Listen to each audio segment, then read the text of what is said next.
You can now make online payments to Embelipitiya Pradesh Sabha via GovPay. இந்த சிறுவர் துர்பிரயோகம் சம்பந்தமாக நான் அடுத்து பேசலாம் என்று நினைக்கின்றேன். 53 நாட்கள் மன்னாரிலே இந்த காற்றலை மின்சாரம் சம்பந்தமாக கொழும்பிலும் மன்னாரிலும் தொடர்ச்சியாக போராட்டத்தை மக்கள் மேற்கொண்டு வந்தார்கள். ஆனால் நேற்றைய தினம் ஜனாதிபதி அவர்கள் தன்னுடைய கடிதத்திலே அந்த காற்றலை மின்சாரத்தை உற்பத்தி செய்கின்ற உபகரணங்களை நடைமுறைப்படுத்துவதற்கான செயல்பாட்டை செய்ய தனது ஆணையை இட்டிருக்கிறார்.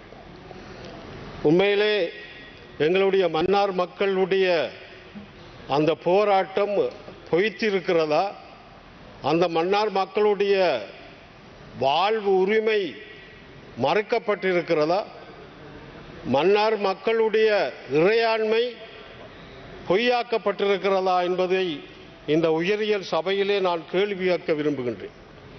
ஜனாதிபதி அவர்களும் ஒரு போராட்டத்தின் இயக்கத்தில் இருந்து வந்து இன்றைக்கு ஒரு ஜனாதிபதியாக ஒரு அரசாங்கத்தை நடத்துகின்ற தலைமை பொறுப்பை எடுத்திருக்கின்ற அவர் எங்களுடைய மக்களுடைய எண்ணக்கருவை, எங்களுடைய மக்கள் வாழ முடியாதென்று சொல்லுகின்ற அந்த சூழலை உருவாக்குகின்ற இந்த மின்சார இந்த காற்றலை மின்சாரம் என்பது நடைமுறைப்படுத்தப்பட வேண்டும் என்று சொல்வது எங்களுடைய மக்களுடைய உயிரை, இந்த பொருளாதாரத்தை மேம்படுத்துவதற்கான அந்த நிலையில் நின்று கொண்டு எங்களுடைய மக்களுடைய உயிரை துச்சமாக மதிக்கின்ற ஒரு செயலாக ஜனாதிபதி அவர்கள் ஆணையிட்டு இருக்கிறார்.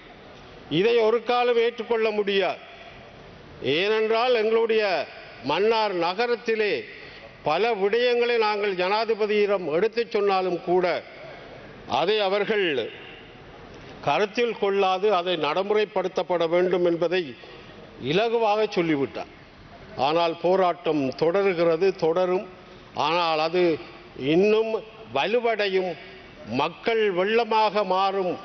மக்கள் தங்களுடைய அந்த உயிரை காவு கொள்ளுகின்ற இந்த உற்பத்தி, இந்த மின்சார உற்பத்தி என்பது நாங்கள் இறந்தாலும் பரவாயில்லை, அடுத்த சந்ததி நல்ல முறையிலே காப்பாற்றப்பட வேண்டும் என்ற ரீதியிலே அகிம்சை வழியிலே போராடிய மக்கள் இந்த போராட்டம் பொய்க்கப்படக்கூடாது என்பதற்காக பல தியாகங்களை செய்ய தயாராக இருக்கிறார்கள் என்பதை இந்த உயரிய சபையிலே நான் சொல்லிக்கொள்ள விரும்புகின்றேன்.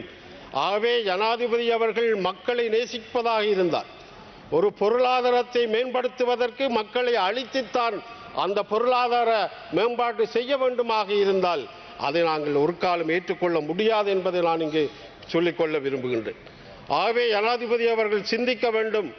அவரும் ஒரு போராட்ட, ஒரு இன ரீதியான விடுதலைக்காக, இந்த மக்களுடைய விடுதலைக்காக போராடிய ஒரு தலைவன் என்ற ரீதியிலே எங்களுடைய மக்களுடைய உயிரை காப்பாற்றுகின்ற அந்த செயல்பாட்டை நீங்கள் நடைமுறைப்படுத்தப்பட வேண்டுமாக இருந்தால்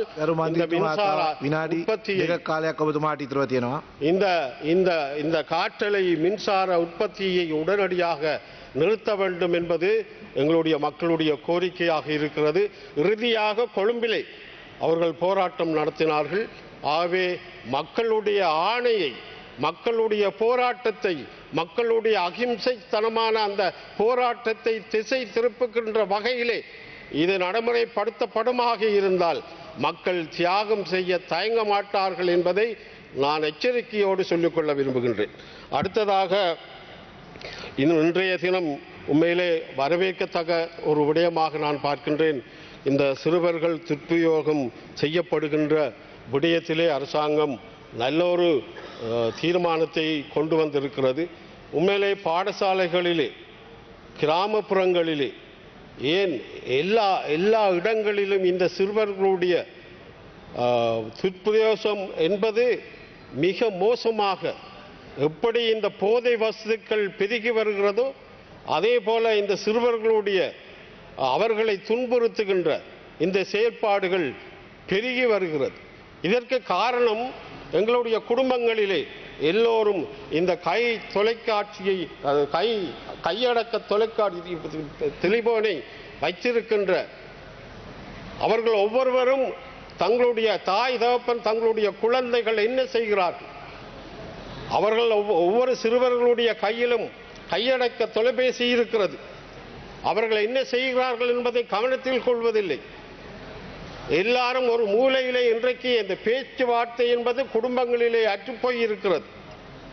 இந்த பேச்சுவார்த்தை இல்லாத காரணத்தால் அந்த வீட்டிலே ஒவ்வொருவரும் ஒவ்வொரு கையடக்க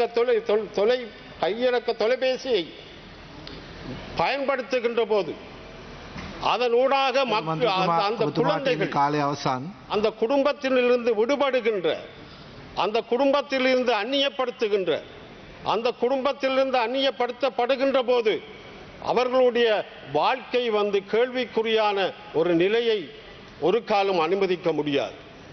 ஆகவே இந்த அரசாங்கம் கொண்டு வந்த இந்த சிறுவர்கள் சம்பந்தமான அடக்குமுறைகளை நிறுத்துவதற்கான சட்டமூலத்தை என்னை பொறுத்தமட்டிலே நான் ஆதரிக்கின்றேன். அந்த வகையிலே எனக்கு வாய்ப்பளித்ததற்கு நன்றி கூறி விடைபெறுகிறேன். நன்றி, வணக்கம்.